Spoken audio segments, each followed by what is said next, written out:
దూత media, power of news. Jubilee hills లో నవీన్ యాదవ్ గెలిచారు కదా, సో మీరు ఎలా ఏమనుకుంటున్నారు? MLA to birthday boy. MLA after అతని బర్త్డే వచ్చింది నిన్న. బర్త్డే కూడా చాలా అంటే చాలా గ్రాండ్గా ఒక జన సముద్రాన్ని నేను నిన్న జూబ్లీ హిల్స్ నియోజకవర్గంలో ఇసుగూడ చెక్ పోస్ట్లో మహమ్మద్ ఖాన్ ఫంక్షన్ హాల్లో చూశాను. చాలా బాగా జరిగిందనమాట. అంటే అంత ఎమ్మెల్యే ఆఫ్టర్ అంతటి ఆనందంగా గెలిచిన ఒక ఆనందం, అతని బర్త్డే ఆనందం రెండు కలిపి సెలబ్రేషన్ చేసుకున్నాడు. చాలా హ్యాపీగా ఉంది. నేను అతను ప్రతి ఈవెంట్కి వెళ్తాను. అతను బోనాలు ఈవెంట్ చేస్తాడు, దానికి వెళ్తాను. తర్వాత సామూహిక మహిళలకి ఏంటది శ్రీమంతం పెట్టాడు, దానికి అటెండ్ అయ్యాను. మన లాస్ట్లో మన బోనాలు పెట్టాడు, దానికి అటెండ్ అయ్యాను. ఇటువంటి ఫంక్షన్స్ అన్నీ ఇతను చాలా గ్రాండ్గా చేస్తాడనమాట. తెలంగాణ సాంప్రదాయం ఉట్టిపడేలాగా. మరి సామూహిక శ్రీమంతాలంటే మాటలు కాదు. ప్రతి ఆడపిల్లని తన ఇంటి ఆడపడుచుగా భావించుకొని, తన సొంత అక్క చెల్లెలుగా భావించుకొని వాళ్ళందరికీ శ్రీమంతాలు చేశారు అంటే అటువంటి శ్రీమంతం వాళ్ళ తల్లిదండ్రులు కూడా చేసి ఉండరు. ఈ గర్భిణీ స్త్రీలకి శ్రీమంతం అనేది వాళ్ళ తల్లిదండ్రులు కూడా చేసి ఉండరు. అది ఒకటి మంచి ప్లస్ పాయింట్ అయింది అతనికి. ఆ బ్లెస్సింగ్సే ఇతనికి ఇప్పుడు ఎమ్మెల్యే అవ్వడానికి, కొంత ఆడపడుచుల బ్లెస్సింగ్సే ఇతను ఎమ్మెల్యే అవ్వడానికి కూడా కొంచెం కాలం సపోర్ట్ చేసిందని నేను అనుకుంటున్నాను. అయితే గతంలో కూడా 2 సార్లు పోటీ చేశారు, తర్వాత ఈసారి మొదటిసారిగా ఎమ్మెల్యేగా గెలిచారు. సో ఇక్కడ జూబ్లీ హిల్స్ లో ఎలాంటి అభివృద్ధి చేసే అవకాశం ఉంది? నాకు తెలిసినంత వరకు అయితే నేను ఎప్పటి నుంచో చెప్తున్నాను, గత 6 నెలలు బట్టి కూడా ఆ రోడ్లు సరిగ్గా లేవు, డ్రైనేజీలు సరిగ్గా లేవు. వర్షాలు వస్తే చాలా వరకు నడుముల లోతుల వరకు ప్రజలు ఈదుకుంటూ వెళ్లాల్సి వస్తుంది. బళ్ళు మునిగిపోతున్నాయి. మ్యాన్ హోల్స్లలో పిల్లలు పెద్దవాళ్ళు పడి ఇలా వాటర్లో కొట్టుకుపోతున్నారు. ఫస్ట్ ఒకటి రోడ్లు ఒకటి, తర్వాత డ్రైనేజీలు ఒకటి, తర్వాత భగీరథ వాటర్ ప్లాంట్ పట్టుకొచ్చారు ఎవరు, మన కేసీఆర్ గారు. ఆ వాటర్ అంతా ఇప్పుడు రోడ్ల మీద వేస్ట్ అయిపోతుంది. ఆ వాటర్ ఒకటి అరికట్టడం ఒకటి. ఏంటంటే ట్యాప్లు ఇప్పేసి సంపుల్లో, నల్లలో వాళ్ళు ఇప్పేసి సంపులలో వెళ్ళిపోతున్నారు. నల్లలు ఇప్పేసి వాడు ఎక్కడో బాధకాన్ని వేసుకొని కూర్చుంటున్నాడు. ఈ లోపల ఈ సంపులన్నీ నిండిపోయి వాటర్ అన్నీ రోడ్ల మీద జలమయం అయిపోతున్నాయి. 365 days వాటరే ఉంటుంది.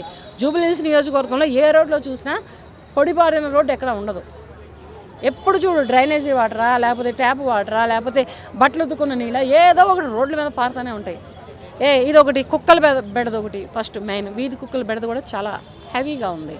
పగల స్నానం పనిచేసి వచ్చిన వాళ్ళు ప్రతి ఒక్కళ్ళు కూడా నిద్రపోవడానికి ఉండదు ఇంట్లో. ఇటువంటి ఇబ్బందులు పడుతున్నారు ప్రజలు. అయినా కానీ ఒక పాత తరమైనటువంటి పార్టీలో కొత్త యువ నాయకుడు వెలిశాడు అంటే అతను నవీన్ యాదవ్ గారే. అయితే మరి నవీన్ యాదవ్కి మంత్రి పదవి ఇవ్వాలి, మంత్రి పదవి ఇస్తే బాగుంటుంది, బీసీ బిడ్డ అనే వార్తలు కూడా గట్టిగా వినిపిస్తున్నాయి. సో మరి దీనిపైన మీరేమంటారు? బీసీ బిడ్డ అయితే అయ్యి ఉండొచ్చు, కానీ ఇప్పుడు ప్రస్తుతానికి ఎమ్మెల్యేగా అతను ప్రజలకి ఎటువంటి సేవలు చేస్తున్నారు, ప్రజలకి ఎంత దగ్గరగా ఉంటున్నారు. మరి అన్నా అని అంటే అర్ధరాత్రి అయినా సరే వెళ్ళి వాళ్ళ ఇంటి ముందర ఉంటున్నాడు. ఒక ఆడపడుచు పిలవని, ఒక అన్నదమ్ముడు పిలవని, ఒక అమ్మ అవ్వ అత్త తాత ఎవరైనా పిలవని, ఆ నవీన్ యాదవ్ అన్న అని పిలిచినమ్మటనే ఎప్పుడైతే వాళ్ళ ముందర ఉండి వాళ్ళ సమస్యలు తీరుస్తాడో అప్పుడు ఎంపీ పదవి ఇస్తారనమాట. మంత్రి పదవి అనేది అప్పుడు ఇస్తారు. అది ఇప్పుడు ఎమ్మటనే అంటే ఒకవేళ ఇతను చేస్తున్న సేవలు ఓకే అయితే కూడా ఇవ్వచ్చు, దాన్నే ఉంది. ఫస్ట్ ప్రజల మన్ననలు కావాలి కదా. ఇక్కడ ప్రజలకు ఏం కావాలో చూసుకుంటే ఎంపీ పదవి ఏంది, సీఎం పదవి అయినా వచ్చింది. అవలా రేవంత్ రెడ్డి గారు స్ట్రీట్ లీడర్ నుంచి సీఎం దాకా అవుతాడు అనుకున్నారా? ఎంతమంది లేరు కాంగ్రెస్ పార్టీలో, ఎంతమంది పాతుకుపోయి ఉన్నటువంటి పాత ఎంపీలే కానీ ఎమ్మెల్యేలే కానీ వీళ్ళు లేరు. కానీ 2024లో మరి రేవంత్ రెడ్డి గారినే ప్రజలు ఎన్నుకొని, ప్రభుత్వం ఎన్నుకొని సీఎం చేసింది అంటే 2025లో ఇక్కడ ఎంతోమంది పోటీ చేశారు. జూబ్లీ హిల్స్ నియోజకవర్గంలో బై ఎలక్షన్స్లో ఎంతోమంది పోటీ చేశారు. కానీ ప్రజలందరూ కలిపి ఎవరికి పట్టం కట్టారు? నవీన్ యాదవ్ గారికి పట్టం కట్టారు ఎమ్మెల్యేగా. ఇక పోతే మంత్రిగా కూడా కట్టొచ్చు. కానీ ఇతను చేస్తున్నటువంటి సేవలు ప్రజలకి ఎంత సేవ చేస్తే, మానవ సేవే మాధవ సేవ. మానవుడికి సేవ చేయి, మాధవుడి సేవ పొందు. ఇది నువ్వు అంటే వాళ్ళు నీ ఆస్తులు అడగట్లా, నీ శాలరీలో సగం అడగట్లా, ఏం అడగరు. మా రోడ్లు చూడు, మా వీధిలో కుక్కలను చూడు, మా రోడ్లో డ్రైనేజీలు చూడు, మేము పడుతున్న బాధలు చూడు, స్పీడ్ బ్రేకర్లు చూడు. బండి బయటికి వెళ్తే బండి హోనం అవుతుంది, ఒళ్ళు హోనం అవుతుంది, 2 హోనం అవుతున్నాయి. ఇట్లా ఈ సమస్యలు తీరిస్తే ఇతను నెక్స్ట్ టైం ఎంపీ అయ్యే అవకాశాలు చాలా ఉన్నాయి.